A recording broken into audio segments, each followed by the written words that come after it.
जितेंद्र तिवारी जी।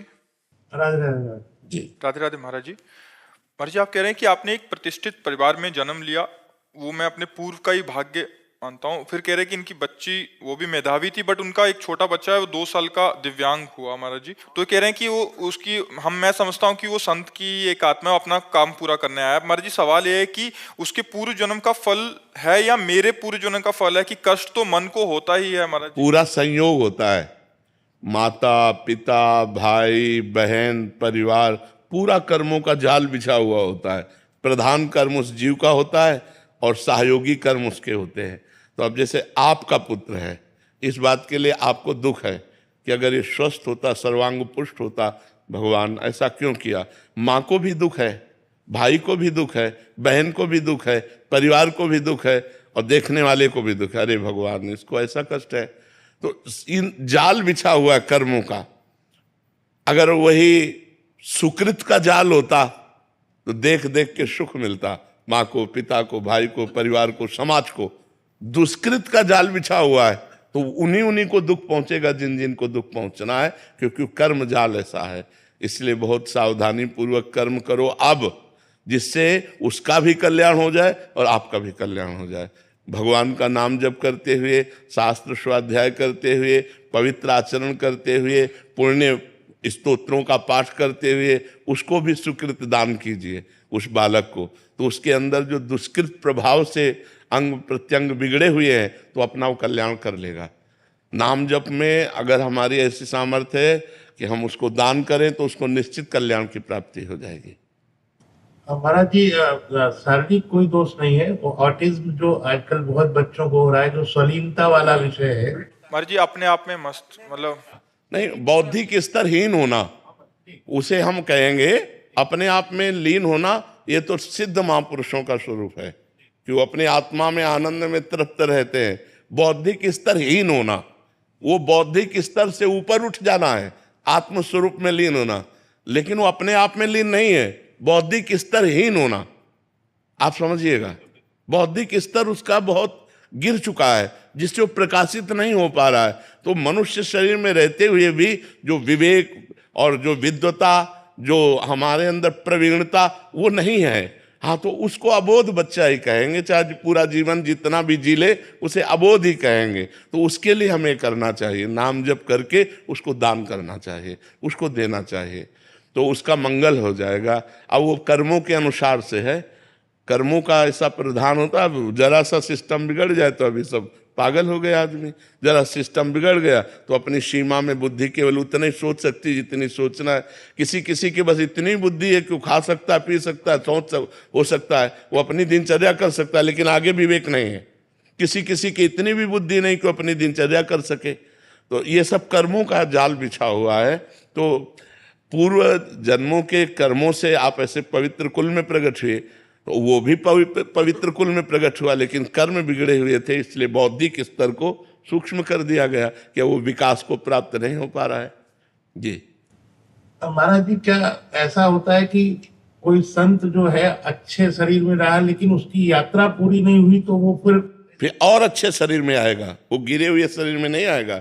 भगवान ने कहा मेरा भजन करने वाले का जब भ्रष्ट हो जाता है, जैसे मानो जिस विषय से भ्रष्ट हुआ, योग में चला हुआ पुरुष 2 ही विषयों से भ्रष्ट होता है, कंचन कामिनी।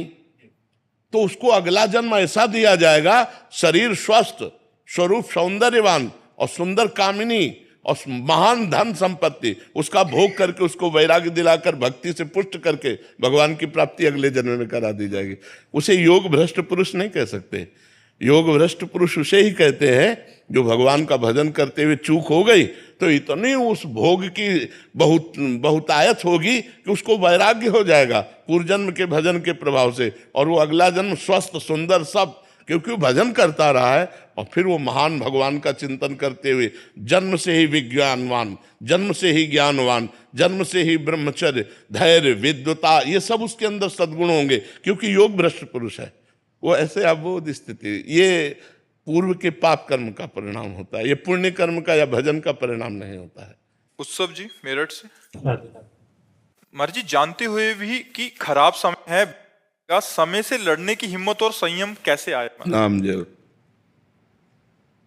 भगवान की लीला कथा का श्रवण, ये दो चीजें हमारे अशुभ समयों का नाश करके मंगल विधान कर देती है। अगर हमारे अंदर नाम जब चल रहा है और भगवान के पावन चरित्रों को सुन रहे हैं तो हमारा समय कट जाएगा, हमें सहने की सामर्थ्य मिलेगी और भविष्य हमारा बड़ा मंगलमय हो जाएगा। इसलिए भगवान के पावन चरित्रों को सुनो या स्वयं पढ़ो और नाम जप करो। इससे हमारा जो भी विपत्ति है, हरि स्मृति सर्व विपद विमोक्षणम, भगवान का स्मरण समस्त विपत्तियों से बचा लेता है या समस्त विपत्तियों के सहने की सामर्थ्य देता है। दो बात होगी, या विपत्ति ही नष्ट हो जाएगी या विपत्ति के सहने की सामर्थ्य होगी। भगवान बड़े मंगलमय हैं, खूब उनका नाम जप करो, उनके चरित्र सुनो, भगवान की लीला कथा पढ़ो तो उससे मंगल हो जाएगा। शलीला जी कानपुर से। राधे राधे महाराज जी। महाराज जी, कभी कभी देखने में आता है कि अयोग्य व्यक्ति सफल और योग्य व्यक्ति को सफलता उसका कारण होता है उसके पूर्व पाप और पुण्य। जैसे बहुत पढ़ा लिखा व्यक्ति है, ग्रेजुएट है, माइंडेड भी है, बड़ा प्रवीण है, लेकिन वो असफल है, उसकी डिग्री, उसकी बौद्धिकता किसी काम में नहीं आ रही, क्योंकि उसका पूर्व का प्रारब्ध उसको रौंद रहा है, जो पाप रूपी प्रारब्ध है उसे रौंद रहा है। देखने में आता ना ज़्यादा माइंडेड है, ना ज़्यादा ग्रेजुएट है, और सफलता ही उसको हाथ लगती चली जा रही। उसका कारण पूर्व का उसके पुण्य है, उसका पुण्य प्रताप है, वो उसको भोगा रहा है, अच्छा सफलता प्राप्त करा रहा है। तो पाप और पुण्य के प्रारब्ध से अच्छे व्यक्ति को दुख में भोगते हुए और पापी पुरुष को सुख में देखते हुए ये समाज को भ्रम हो जाता है।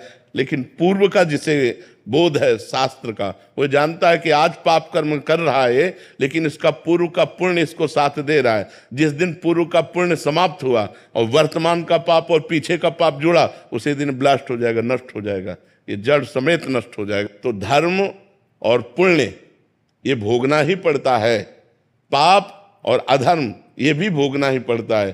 तो इसका धर्म और पुण्य का फल है सुख, शांति, आनंद। पाप का, अधर्म का फल है दुख, अशांति, नाना प्रकार की चिंता, शोक। इसलिए हम धर्म से चले, हम पुण्य कार्य करें, भगवत कार्य करें, जिससे हमें शांति, आनंद और सुख प्राप्त हो सके। स्वाति मिश्रा जी बिहार से। राधे राधे श्री हरिवंश महाराज जी। महाराज जी, संसारिक जीवन यापन करते हुए, मोह माया में जीते हुए और चकाचौंध की लाइफ जीते हुए भी हम क्या भगवत प्राप्ति कर सकते हैं? नाम जप कीजिए और सब में भगवान की भावना कीजिए, इन दो बातों से भगवत प्राप्ति हो जाएगी। जिससे भी व्यवहार करें उनमें भगवान है, पावर है। परमात्मा मतलब पावर। जैसे हाइलोजन चमक रहा है, लाइट दे रहा है, पंखा हवा दे रहा है, लेकिन दोनों में बिजली एक है। कूलर, फ्रिज, एसी ठंडा कर रहा है, लेकिन हीटर गर्म कर रहा है, पर बिजली दोनों में एक है। तो हम अच्छे या बुरे दोनों प्रकार के मनुष्यों में एक ही परमात्मा को देखें, जड़ या चैतन्य दोनों प्रकार के जीवों में एक ही परमात्मा को देखें और नाम जप करें, भगवत प्राप्ति हो जाएगी। पर है कठिन, है कठिन। जो हमको गाली दे रहा है उसमें हम भगवान को देख सकते हैं क्या? जो अनुकूल चल रहा है उस पे तो भगवान को देख सकते हैं, लेकिन जो प्रतिकूल चल रहा है उस पे भगवान को नहीं देख सकते। पहले मैं ऐसे लोगों से नफरत करने लगती थी जो मेरे साथ बुरा व्यवहार करते थे, लेकिन आपके वाणी सुनने के बाद मैंने जिनसे मेरी नफरत थी, मैं उनके लिए भी अच्छी चीजें मांगती हूँ कि भगवान उनको सद्बुद्धि प्रदान करें, भगवान उनको स्वस्थ रखें, भगवान सुखी रखें। ऐसी भावना करोगी तो मंगल में तुम्हारा भाव पवित्र होना शुरू हो जाएगा। और नाम जप जरूर कीजिए, नाम जप के द्वारा ही भगवत प्राप्ति होती है। डॉक्टर पंकज शुक्ला जी। राधा वल्लभ श्री हरि। राधे राधे महाराज जी। गुरुदेव, आर्त भाव क्या है? क्या इसके भी प्रकार हैं? क्या आर्त भाव भी? आर्त भाव का मतलब होता है संकट निवृत्ति। आर्त भाव, जब हम संकट में हैं तो उसकी निवृत्ति के लिए जो हम पुकार करते हैं भगवान से, उसे आर्त भाव कहते हैं। वो कई प्रकार की संकट निवृत्ति हो सकती है। शारीरिक संकट निवृत्ति, मानसिक संकट निवृत्ति, आर्थिक, सामाजिक, बहुत प्रकार के संकट हैं। संकटों का तो जाल बिछा हुआ है। संकट निवृत्ति के भाव में भगवान को पुकारना आर्त भाव कहते हैं। कि हमारा ये संकट दूर हो जाए। जैसे द्रौपदी ने आर्त भाव से पुकारा अपने शरीर रक्षा के लिए कि हमारे शरीर से वस्त्र न जाए, गजेंद्र ने आर्त भाव से पुकारा कि हमारा जीवन बच जाए। ऐसे कई प्रकार के संकट हैं और उनकी निवृत्ति के लिए पुकारना आर्त भाव कहा जाता है। उनको पाने के लिए श्री जी मिल जाओ। हाँ, उनके पाने के लिए भी आर्त भाव से पुकारा जाता है कि प्रभु मेरे में सामर्थ्य नहीं है कि मैं काम विजयी हो सकूं, क्रोध विजयी हो सकूं या निरंतर भजन कर सकूं। नाथ आपकी कृपा से आपकी प्राप्ति हो सकती है, हे भगवान हम पर कृपा करो। और वो आर्त भाव से रोता है तो इसे भी भगवान की आर्त भाव प्राप्ति के लिए हो जाता है। ये भगवान की प्राप्ति के लिए आर्त भाव हो जाता है। गुरुदेव, रोज रात को कई वर्षों से रोज रात को बैठता हूँ कि आज तो प्रभु को पाके। हाँ बिल्कुल, लेकिन अभी कनेक्शन सही नहीं मिल पा रहा। हमारा जो मन का कनेक्शन है अभी सही नहीं मिल पा रहा। अभी हमको कहीं ना कहीं कोई न कोई भोग प्रिय लग रहा है, अभी कोई न कोई शरीर प्रिय लग रहा है, कुछ न कुछ अच्छा लग रहा है। जब कुछ अच्छा नहीं लगेगा, कोई चाह नहीं रहेगी और सीधा कनेक्शन होगा तो हमारी पुकार पहुंच जाएगी। देखो भगवान वहीं थे, भगवान को कहीं आना जाना नहीं। जब सभा में द्रौपदी जी को लाया जा रहा था तो उनके मन में 5 पतियों का बल, सभासद धर्मात्माओं का बल, फिर अपने हाथ का बल, फिर दांत का बल। जब देखा कि कोई आश्रय काम नहीं करेगा तब भगवान को पुकारा। तुरंत भगवान वस्त्र रूप में प्रकट हो गए। लेकिन जब तक अन्य आश्रय लिया था तो भगवान वहीं थे, अंतर्यामी रूप से तो वहीं विराजमान थे, लेकिन कोई सहयोग नहीं किया। तो हम रोज रोएं और रोते रोते कभी ऐसा रोना आ जाए हृदय से कि अब तो जिया नहीं जाएगा भगवान के बिना, तो वो कनेक्शन हो जाएगा। रो बिन रोए किन पाइया प्रेम प्यारा मीत, कबीरा हंसना छोड़ दे रोने से कर प्रीत। रोते रहो, किसी दिन सच्चा रोना आ जाएगा और ऐसी व्याकुलता आ जाएगी कि भगवान अनुभव करा देंगे। देखो सर्वांतर्यामी भगवान तुम्हारे हृदय में भी बैठे हैं। ऐसा नहीं है कि वो तुम्हारी सुन नहीं रहे, वो सुन रहे, लेकिन अभी कोई और चाह है, अभी कोई और है अपना। जब मेरे तो गिरधर गोपाल दूसरों न कोई, ये हृदय में बात आ जाएगी और व्याकुलता पूर्ण हम भगवान को पुकारेंगे तो निश्चित वो दर्शन देंगे। जैसे अपने काशी के घाटों में भूख प्यास कष्ट सहते हुए रोज आज महादेव मिलेंगे, आज महादेव मिलेंगे, रोज आशा रहती और एक दिन ये आशा पूरी हुई। तो ऐसा नहीं कि भगवान हमारी आर्त भावना को नहीं सुन रहे, लेकिन जब तक कोई और है, वस्तु व्यक्ति स्थान कुछ भी और है, तब तक भगवान दर्शन नहीं देते। जब केवल भगवान रह जाते हैं तब भगवान हमारी बात सुनते हैं। गुरुदेव, डर लगता है कि प्राण ना निकले उसके पहले। नहीं, अगर प्राण भी निकल गए तो काम हो जाएगा, क्योंकि आप रोज भगवान से प्रार्थना कर रहे हैं और भगवान की शरण में और नाम जप कर रहे हैं, तो ये व्यर्थ नहीं जाएगा। ये तो अविनाशी भावना है, ये तो आप भगवान की बैंक में जमा हो रही है, तो आपका कल्याण करके ही छोड़ेगी। ये आपको फिसलने नहीं देगी, ये आपका निश्चित कल्याण कर देगी। आप निर्भय रहिए, निश्चिंत रहिए। ये बात कैसे सबको पता चले कि यहाँ कोई फीस नहीं ली जाती और लोग पैसे लेकर के यहाँ दर्शन करवाते हैं आकर के, इसका सुधार कैसे हो?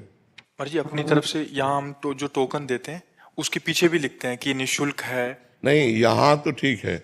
जैसे बाहरी लोग लिवा के आए 11,000 2,000 5,000 रुपये लेते हैं और यहाँ दर्शन कराते हैं। यहाँ हमारा सब फ्री है, कोई फीस नहीं है। तो इससे लोगों को ये भी लग सकता है कि बाबा कमीशन तो नहीं लेते, ऐसा लग सकता है ना कि पता चले सब नहीं। हाँ, तो ये बात यूट्यूब में आप डालिए जो हम बोल रहे हैं कि हमारे यहाँ किसी भी तरह की फीस नहीं ली जाती, किसी भी तरह की कहीं भी कोई फीस नहीं लगती। एकांतिक वार्तालाप, एकांतिक दर्शन, सत्संग, कीर्तन सब निःशुल्क है हमारे। सब भगवान का चीज है, तो भगवान के लिए सबको फ्री है। अब अगर कोई पैसा दे के आता है हमारे यहाँ दर्शन करने तो ये भूल करता है और एक तरह से अपराध है। हम तो तुमसे फीस नहीं लेते, हम तो मांगते नहीं, फिर आप ऐसा दे। हमारे यहाँ कोई नियम लगा है क्या कि आप दर्शन नहीं पा सकते? इसके लिए तो हम पैदल आते हैं गर्मी में, जबकि हमारा स्वास्थ्य ठीक नहीं है, लोग खड़े होते हैं। यहाँ सब हम समय देते हैं, फ्री देते हैं कि आपका मंगल हो, आपका कल्याण हो। हमें चुभता है ये बात कि जब तुम हमारे को लेकर बेचते हो, जब हमारे को निमित्त बना करके आप बेचते हो, तो हमें चुभता है कि ये उचित नहीं है। मर्जी हमें भी पता नहीं लगता मर्जी, वो तो कोई आके खुद बताए। जैसे कल, जैसे मर्जी अभी आपको हमने बताया कि उन्होंने बोला कि वो पहले उन्होंने 6,000 ले लिए कि महाराज जी के दर्शन कराएंगे, चलो हम ले जाते हैं, क्योंकि हम तो महाराज जी सामने जो है तो उनको देख के हम कर देते हैं। तो कह रहे कि बाद में 5,000 और डलवाए तो 11,000 रुपया ले लिए यहाँ आने। अब 11,000 रुपया केवल दर्शन के ले लिए। अब सामने वाले को पता है कि अगर 11,000 उसने लिए तो 2-4 हजार बाबा जी ने भी लिए होंगे, तभी तो इनका कनेक्शन है। महाराज जी अभी क्या हमने समय समय पे कम से कम 10-5 बार हमने अपने सोशल मीडिया प्लेटफॉर्म्स पे, अपने ऐप पे, सब जगह डाल के रखा है कि यहाँ किसी भी प्रकार की कोई भी फीस नहीं है, महाराज जी के दर्शन, एकांतिक वार्तालाप, सत्संग। और एक और डाल दो कि अगर हमें पता चला कि तुम कहीं से दे के आ रहे हो तो तुम्हें प्रवेश नहीं दिया जाएगा। अगर ये पता चला कि तुम कहीं पैसा दे करके यहाँ आ रहे हो, किसी के मतलब पावर से आ रहे हो, तो आपका प्रवेश नहीं दिया जाएगा। आप बिल्कुल इस बात में रख लो, यहाँ फ्री है तो फ्री है। फ्री अगर आप आ रहे हो तो दर्शन देंगे। अगर किसी कोई तुम्हें पैसे से ला रहा है कि 5-5 हजार रुपया तुम दिए हो और फिर यहाँ आए हो, तो तुम्हारा प्रवेश नहीं होगा। ये भी डाल दो, जिससे मतलब ये ना लगे कि मतलब बाबा जी भी इसमें ज्वाइंट हो सकते हैं कि नहीं। फिर भी लग सकता है कि 11,000 ये ले रहा है तो 2-4 हजार महाराज को भी देते होंगे, तभी तो इनका सिक्का चल रहा है। तो इसलिए ये चीजें प्रकाशित करो, कैसे मतलब विश्वास करेगी। हमें खुद आश्चर्य लगा। किसी को 11,000, 21,000, 2,000, 4,000 दे के आप आ रहे हो, तो फिर हमें अच्छा नहीं लगता कि वो जब यहाँ फ्री है तो फ्री है। जब पैसा हम नहीं लेते तो तुम यार क्यों लेते हो, फिर सबको फ्री आनंद लेने दो। तो ये बहुत चल रहा है। तो कैसे इसका निवारण हो कि लोग इस तरह ना फंसे, इस तरह लोगों को ना दोहन किया जाए, लोग आनंद ले। अध्यात्म कोई पैसे से बिकता है क्या? संत महात्माओं के दर्शन, भगवान के दर्शन, भगवान की चर्चा, संत महात्माओं की वाणी अगर ये पैसे से बिके तो फिर मतलब क्या रह गया यार। ये तो सब फ्री है। भगवान और भगवान की वाणी और भगवान की लीला चरित्र, ये सबके मंगल के लिए। अगर इसमें पैसे का दोहन हो तब तो यार ये तो व्यापार हो गया, फिर तो बेचना होगा। मान लो हम 1100 रुपया लगा दें हर सत्संग वाले को कि आपको 1100 रुपया देना, तो ये बाजार नहीं हो गई, ये व्यापार नहीं हो गया। इसका मतलब क्या रह गया? बात करो वैराग्य की, बात करो सत्संग की, और पैसा ऐंठो, तो वो सब गड़बड़ मामला है। ये चीज़ों का जैसे सुधार हो सके तो